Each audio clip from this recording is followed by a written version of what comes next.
ده قدام حضراتكم تم اختبار منقذين شاطئ النخيل. الناس مش شغاله اي كلام، ناس ما شاء الله عليها. اهوت الاختبار قدام حضراتكم. الناس تطمن خالص ان شاطئ النخيل بيقودوا مجموعه من اللايف جارد المحترمين. ده اختبار منقذ شواطئ، بيعمل جري سباحه، جري 200 متر، سباحه 200 متر، جري تاني 200 متر في زمن لا يقل عن 8 دقائق. هما بيجروا على قدهم طبعا لان معاهم تايم لسه، وهينزلوا الميه يعمل 200 متر سباحه وبعد كده يعمل 200 متر جري اهو قدام حضراتكم.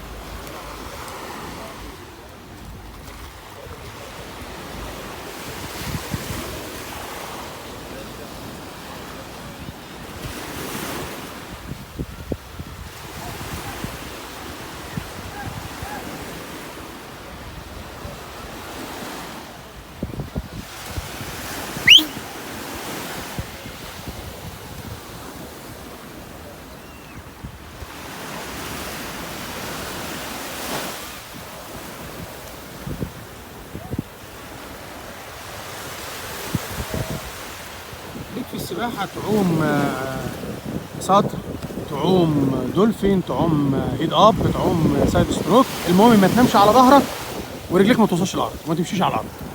يبقى دول المحاذير اللي ممنوعة، لا تنام على ظهرك ولا تقف على الارض ورجليك توصل للارض. ده للناس اللي كانت بتسألني على اختبار الشواطئ. طبعا عشان التايم بتاع الفيديو، المفروض الناس دي بعد ما تخلص رايح جاي بتطلع بره على الارض تجري 200 متر.